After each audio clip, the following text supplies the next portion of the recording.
เสื้อใจขอบใจโดยอันนี้ได้เสื้อพี่น้องเลยฝากที่ใช้ได้แม่ให้เพิ่น สายเจ้าไป พี่น้องเนาะโดยร้อยบุกจอย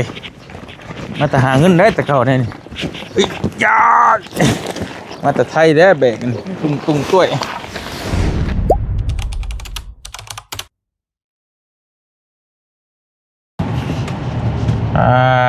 ไปพี่น้องเลยเนาะ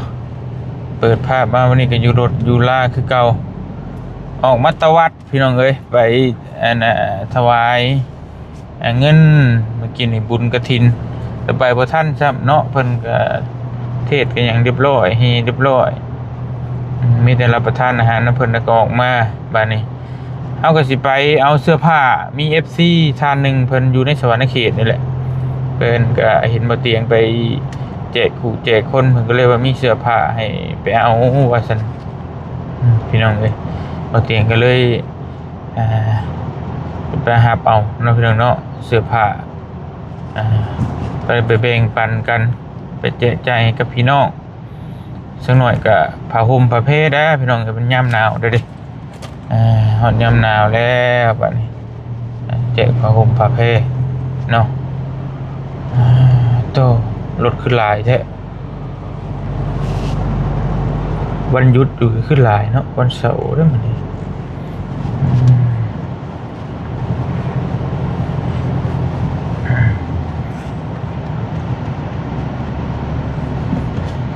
โอ้จุยมันยังคือเป็นยังสั้นนะบาดรถรถมีถอยนั่นเลยเนาะ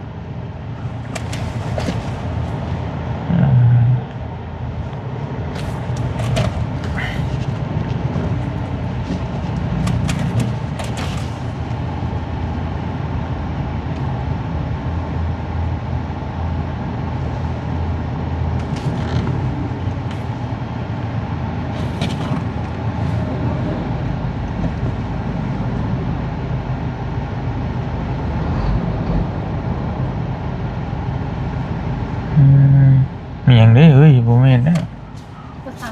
คนตายเหรอเบิ่งพวงดอกพวงลิใช่หรอกใช่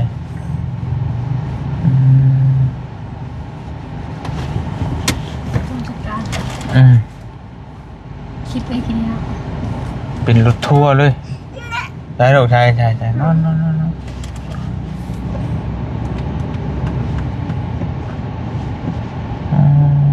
จังหวะสงสการ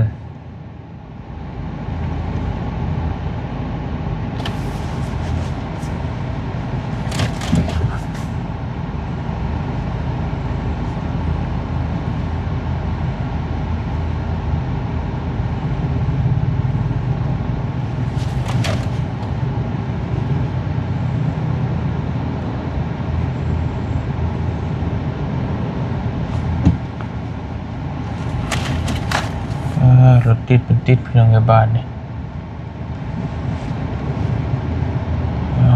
ไปเดี๋ยวไปเอาเครื่องเอาคองก่อนพี่น้องเอ้ยไปพี่น้องเอ้ย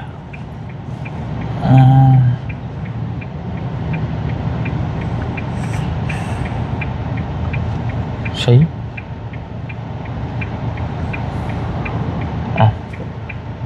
ไม่ว่าเขาเป็น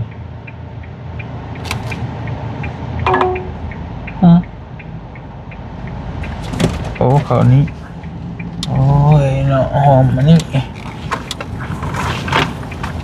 เขาหอมนี่ยังไง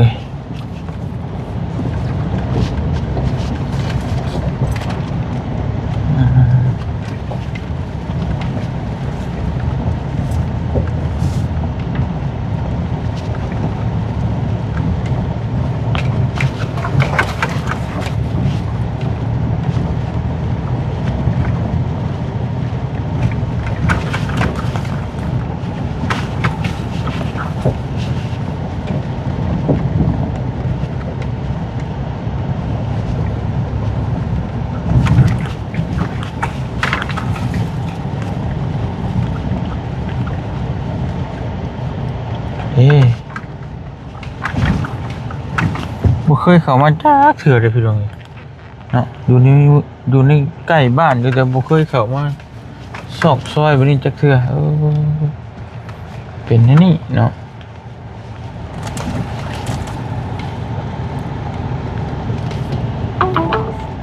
ใส่บาทใช่ไหมอึบโอ้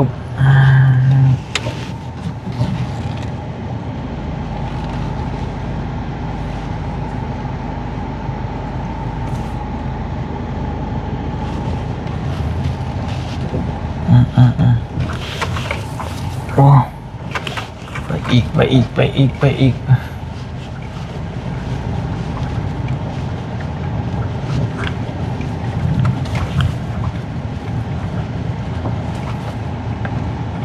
จึกหอดเลยไปเรื่อยทำก็เด้อ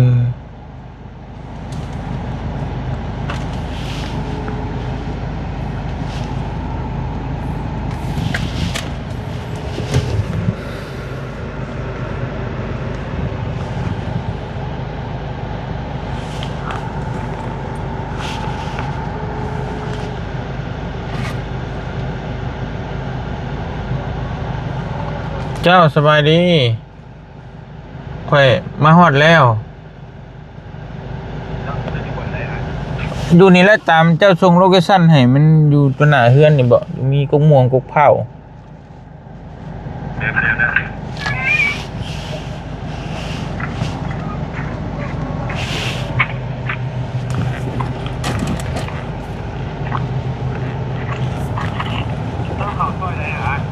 ฮะเมนในซอยตรงข้ามก็ไปติ๊กนี่ไหมฮะขึ้นไปใช่น่ะที่แถวเดินบ้านแล้วขี่เขาจะออกไปหลักเอาเขาจะออกไปยืนกลางทางเจอสีเขียวเอาเดินบานนักซีพวกเอ้าแฮมสบายใจนี่ไอ้คงเฮมสบายใจแล้วบนต้นไม้เชียงใหม่ไอ้โอ้มันบริเข้ามาในซอยพี่บ่โอเคโดย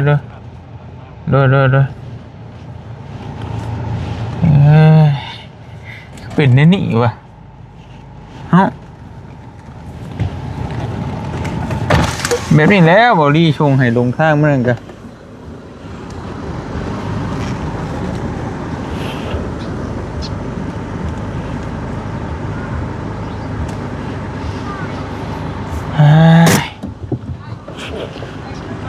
กลับออกมาพิษแถว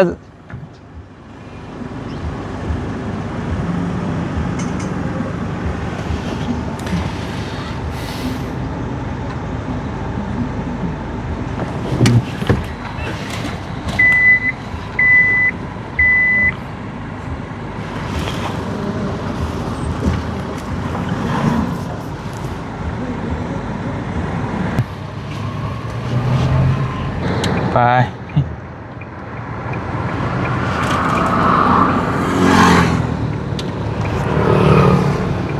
อีพี่เนาะมันก็พาเขาซอยนั่น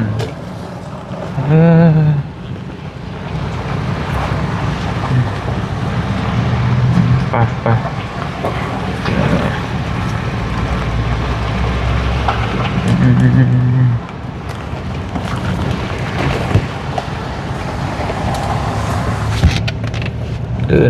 เดินต่อ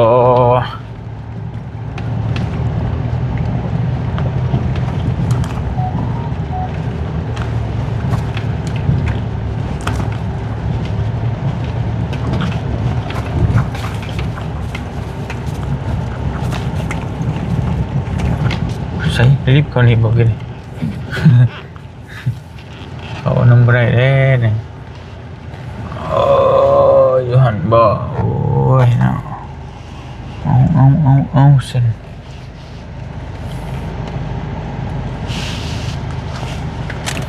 ไปเอาเครื่องก่อนพี่น้องนี่เนาะ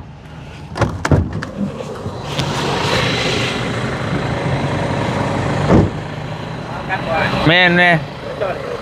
สบายดีสบายดี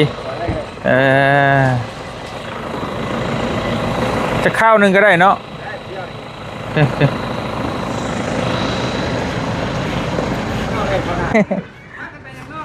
เพิ่นให้มาเอาเครื่อง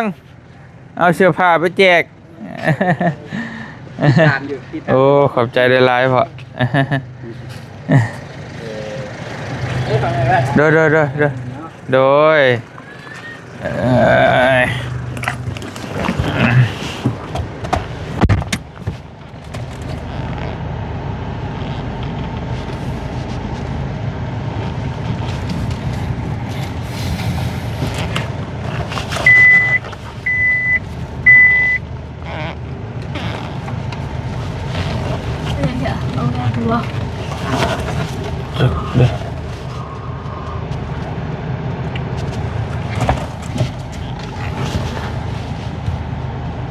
มันมองมีสัตว์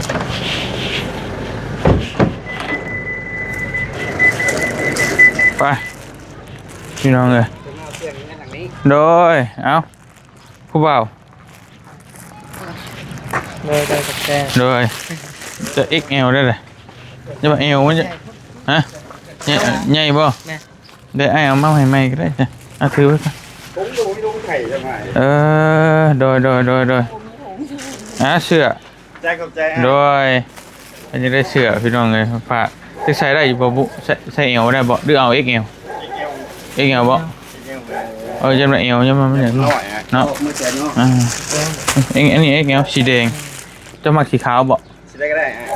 ลองดู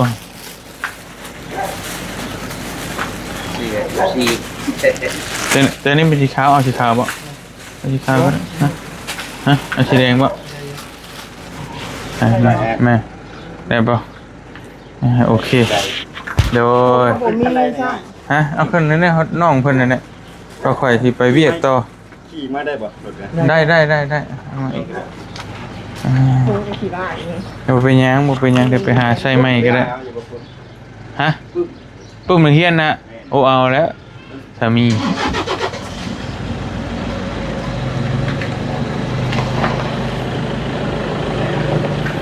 โอเคก็ได้คือกันเอาไปให้เขานั่นไปโอ้เจ้าแม่นอึบแม่นให้เพิ่นสายเจ้าไปพุ่นเทพแม่น โดยสายเฮาเอา FC กับเบาเตียงก็จะ เอา FC ติดตามตลอด โอเคติดตามตลอดนี่ไอ้ยิสวรรณเนี่ย โอ้โดยติดตามตลอดอยู่เจ้านะตัวโดยพ่อโดยพ่อทุก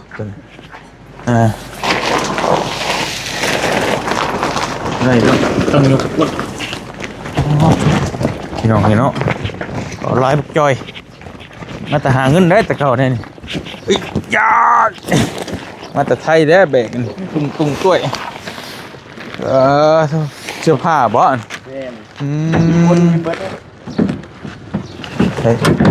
บ่ฮู้จักระบบเพิ่นก็บ่ได้เด้ระบบส่วนตัวเพิ่นอยู่มีรหัสได้มีปานตู้ ATM เนาะค่ะ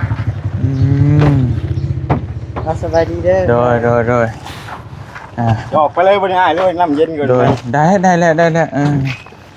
บ่เป็นหยังดอกพี่น้องนี่เนาะเอาเสื้อผ้าให้นี่ก็นั่นแหละขอบใจได้หลายใจคือกันนะถามเพิ่นก็เป็นFC แต่ว่าเพิ่นก็มักเบิ่งนำกันแม่นเห็นแล้วก็อยากเอาเสื้อผ้าแบ่งปันให้ว่าซั่นไปแจกจ่ายให้กับน้องๆผู้ถือทุกอย่างเนาะม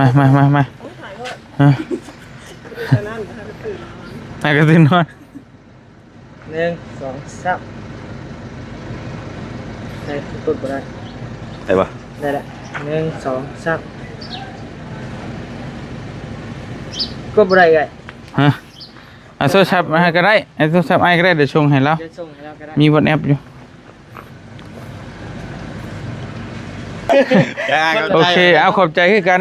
ว่าแต่ชื่อเสียงเรียงนามจังไดก่อนยาวสุริยาเบายาว ญาญา เบาหญ้าโอ้ตกใจหรือว่าเบาหญ้าห่วยเบาหญ้าเนาะอยู่สวรรค์เขตพี่น้องเอ้ยเพิ่นก็แบ่งปันเสื้อผ้าหน้าแพร่เนาะไปแจกจ่าย นั่นแม่ก็เสีย บ่ ใช่แล้ว อ๋อ พ่อก็ไปเรียกนั่งแต่3คนเอา กับเมียนี้ ผู้สาว ผู้สาวท่านมีลูกมีเต้าบ่ ยังครับ อืมพี่น้องเอ้ย เพิ่นแล้วเป็นคนเก็บไว้แต่ว่าเพิ่นเสียแล้ว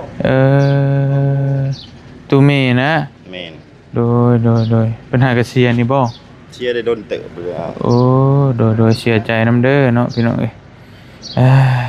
ไปย่านเจ้าแดด โดยอยู่ดีมีแฮงโดยขอมขอบใจเด้อบ่ยากเด้อ คือกันเด้อ โดย ย่านเจ้าแดด โอ้ยบ่เป็นหยังดอกก็ตากแดดอยู่ตลอดอยู่แล้วบ่ต้องห่วง ได้เข้าใจ โดยขอบใจคือกันอยู่ดีมีแฮงพี่น้องเอ้ย อันเนี้ยมีแต่น้องนิ้วแหละเอามื่อป้าไปเพื่อนแล้วก็ไผเฉพาะแบ่งกับแบ่งให้เพื่อนพี่น้องอีเนาะเดี๋ยวพอเตียงก็จะไปเวียกโตนี่ เปลี่ยนไม่บ่อย่าง โดย เท่าไหรน่ะ 1,000เดียว ใครอยู่ธรรมดาอยู่เอาแค่ทำนี่กับใครนี่อยู่ลายมันยัง นั่นโด คือสิคักแน่เนาะ เขาก็พอได้ไปจักหน่อยอยู่พอได้บืนนี่อย่างอยู่กับทำนี่กับจักสิบ่ค่าจักแน่มันกะเนาะ มื้อน่ะเข้าไปบ้านน้องนิ้วน่ะก็บ่ได้ค่าได้ต้มกัน มันมีลายมีอย่างนี่นี่มันบ่มีลายดีแล้วทางนี้ก็เปลี่ยนบ่ ใส่ยัง ยัง มีแต่เส้นเดียวเลย มี เส้ เส้น น เดียว เดียวสิค่ะ โอเคให้มันปินข้างเดียวก่อนป้าชาเดินทางกลับก่อนพี่น้องเอ้ยบัดนี้ก็ไปเวียกต่อบ่เตียงก็ได้แต่ได้ก็ขอขอบคุณขอบใจเบาหญ้าเนาะเอาเสื้อผ้าหน้าแพร่ไปให้แบ่งปันให้พี่กับน้องอยู่ทางอันน่ะนอกๆพุ่นแหละพี่น้องเอ้ยเฮาไปก็มีแต่บ่มีเสื้อผ้าใส่จังที่ปูนเมืองนองเมืองพีนกะลายเนาะพี่น้องเนาะน้องนิวก็มานำมาถวายเงินถวายซองอยู่วัดป่ามหาวันมื้อนี้ก็เลยให้น้องเพิ่นมารับเอาเมื่อป้าไว้เฮือนแล้วก็ไปแจ้งแบ่งปันกันบ่เพราะว่าบ่เตียงก็สิไปซื้อเครื่องซื้อของต่อแล้วก็ไปเวียกต่อจักเล็กจักน้อยแหละน้องสิไปใช้ต่อใช่ปะเนี่ย ไปเอาเครื่องกับเอื้อย โอเค เอาไปให้น้องนิ้ว หน่วยนิ้วไปให้นิ้ว โดย